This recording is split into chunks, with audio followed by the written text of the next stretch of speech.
அன்பான தேவனுடைய பிள்ளைகளே, இந்த வீடியோ உங்களுக்கு சாதாரணமாக கிடைக்கவில்லை. இன்று 3/1/2026 இந்த நாளுக்கான தேவனுடைய வார்த்தையை நீங்கள் கேட்க வேண்டும் என்று தேவன் தீர்மானித்திருக்கிறார். நீங்கள் இந்த வீடியோவை முழுவதும் பார்க்க வேண்டும். கடைசி வரை கவனமாக கேளுங்கள். ஏனென்றால் 2026இல் உங்கள் வாழ்க்கையில் ஒரு புதிய அற்புதம் ஆரம்பிக்கப் போகிறது.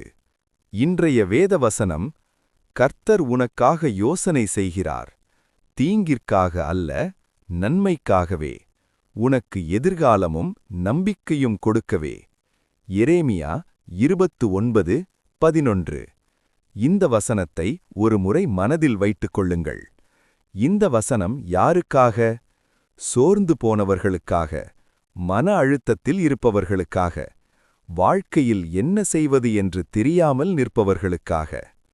நீங்கள் நினைக்கலாம், எல்லாம் முயற்சி செய்துவிட்டேன், ஆனாலும் ஒன்றும் சரியாக நடக்கவில்லை. ஆனால் தேவன் இன்று சொல்கிறார், நான் உன்னை மறக்கவில்லை. நான் உன் வாழ்க்கையை கைவிட்டுவிடவில்லை.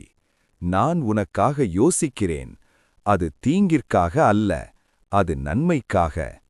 2026 உங்கள் வாழ்க்கையில் ஒரு மாற்றத்தின் வருடமாக இருக்கும். இதுவரை மூடப்பட்ட கதவுகள் திறக்கப்படும். இதுவரை காத்திருந்த பதில்கள் வரும். நீங்கள் நினைக்காத இடத்தில் தேவன் உங்களை உயர்த்துவார். சில விஷயங்கள் தாமதமாகலாம், ஆனால் தாமதமென்றால் மறுப்பு அல்ல.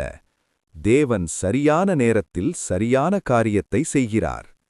இந்த வசனம் இன்று உங்களை தேடி வந்தது என்றால், தேவன் உங்கள் வாழ்க்கையில் வேலை செய்ய ஆரம்பித்து விட்டார். இந்த வார்த்தை உங்கள் வாழ்க்கைக்கு தேவையானதாக இருந்தால், கமெண்ட் பாக்ஸில் ஆமேன் என்று எழுதுங்கள். ஆமேன் எழுதும்போது இந்த வாக்குறுதி உங்கள் வாழ்க்கையில் உறுதி செய்யப்படுகிறது. சிலர் வெளியே சிரிப்பீர்கள், உள்ளுக்குள் நிறைய வலி இருக்கும். மனிதர்களிடம் சொல்ல முடியாத கண்ணீர் ஜபங்கள் இருக்கும். ஆனால் நினைவில் வைத்துக் கொள்ளுங்கள், மனிதன் கைவிட்ட இடத்தில் தேவன் கைப்பிடிப்பார். மனிதன் முடியாது என்ற இடத்தில் தேவன் அற்புதம் செய்வார். 2026இல் உங்கள் கண்ணீர் சாட்சியாக மாறும். உங்கள் கஷ்டம் ஆசீர்வாதமாக மாறும். இப்போது நாம் ஜெபிப்போம். கண்களை மூடி இதயத்தோடு சேர்ந்து ஜெபியுங்கள்.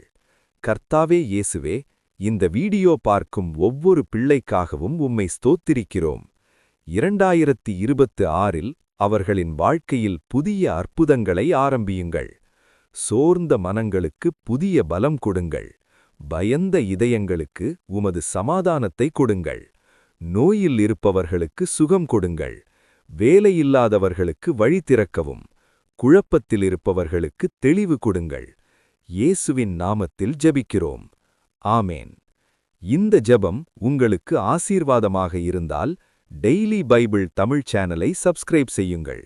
பெல் ஐகான் ஆன் பண்ணுங்கள். ஏனென்றால் ஒவ்வொரு நாளும் தேவனுடைய வார்த்தை உங்கள் வாழ்க்கையை வழிநடத்தும். இந்த வீடியோவை உங்கள் குடும்பத்தாருக்கும் நண்பர்களுக்கும் பகிருங்கள். நாளை மீண்டும் ஒரு புதிய வசனத்தோடு சந்திப்போம். God bless you.